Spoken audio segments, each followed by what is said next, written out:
Hi guys, this is your girl Wakeji Kamore and welcome to Reflections by Wakeji Kamore, and we are in chapter 5 of Genesis. Today we're going to be discussing, or rather I'm going to be giving a summary of Genesis chapter 5 and 6 and giving my personal takeouts and application.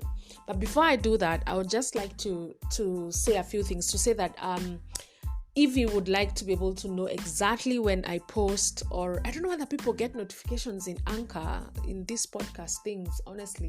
But what you can do is that you can favorite my podcast. That way, every time you are ready to listen, you just go to Anchor FM and then you can look for my podcast and then you can listen to other episodes that I have posted. Second is that I post every day at 6 a.m. Every day at 6 a.m. there's a new podcast. I'm giving a summary of a new chapter. So check it out. I don't know. I keep wondering whether I'm sending the links is a nuisance, but I'm hoping that it is not. I'm just going to trust that it is not, just so that you guys can get it. So anyway, let's get into Genesis chapter 5 and 6. So in Genesis chapter 5 is listed the family history of the line of sons. Please note the daughters are not written. Siko ubaya. Let us just note that it's a line of sons from Adam all the way to Noah. And then we see in that line of sons that there are 10 generations from Adam to Noah. During the passing of these 10 generations, humankind becomes more evil and corrupt, and it just grieved God that he had created man, and there he makes plan to destroy humankind and all living things completely. However, one man, Noah, had earned God's favor because he was blameless and he was righteous before God.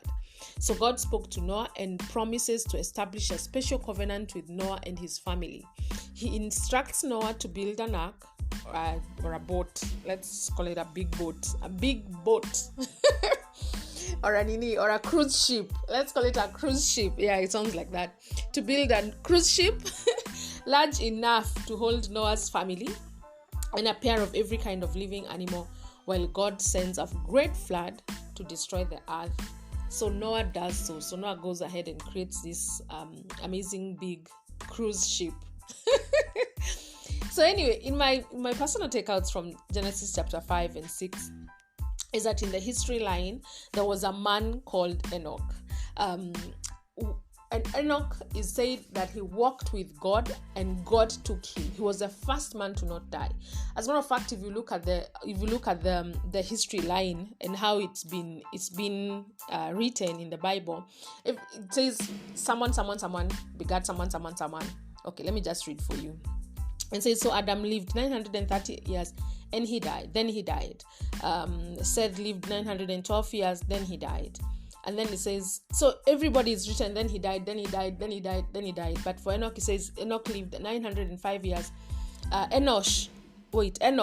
There was Enoch and then there was Enoch. Enoch lived, where is Enoch?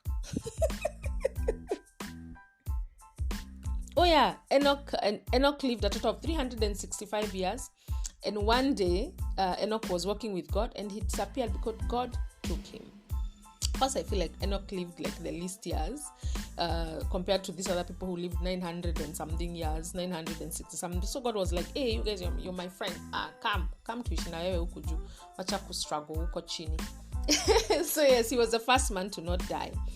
And then also in chapter 5, I noticed that the man who lived the longest was called Methuselah. Yeah, maybe we should name a child Methuselah. Methuselah, he was the son of Enoch, and he lived 969 years, and he was the man who lived the longest. And then at the beginning of chapter 6, that God reduced the years that man would live to 120. God said, my spirit will not be with man forever because he's just flesh, so he will only live 120 years. So that's the point where the age was reduced to 120 years. And that's why, if you know me, you know that I keep saying I will live to 120 years. I'm going to live my full life to 120 years. Anyway, and then also that Noah was a righteous man and blameless in his generation. And how I choose to apply the things that I have learned in Genesis chapter 5 and 6 is to have a close fellowship with God and to choose a life that is righteous and blameless, even in the midst of an evil world. I can only imagine how hard it was for Noah to live a blameless life in a world that was so evil, and in the middle of people that was so evil that God wanted to wipe them out. Like, God was like, I am done with these humans. I am going to wipe them out, and I'm so sad that I created them. Yet there was a man there who was found blameless and righteous. That is how I want to be counted of those that will be found righteous and blameless, even in a time when the world is so evil and the people in it are so evil. The other thing that I would like to apply, and just to keep remembering, is that there is a reward for having a close fellowship with God. I mean, look at Enoch. The guy was taken by God. He didn't even die. He was just like, you're too cool. Now come, let's be walking in heaven. And then there was Noah, who was blessed, and everybody else was wiped out apart from him and his family. Like, there's always a great reward for having a close fellowship with God. And that's it. That's Genesis chapter 5 and 6. Those are the things those are my personal takeouts and how I would like to apply the word in my day-to-day life. Thank you so much for listening, and see you tomorrow as we cover Genesis chapter 7. Bye.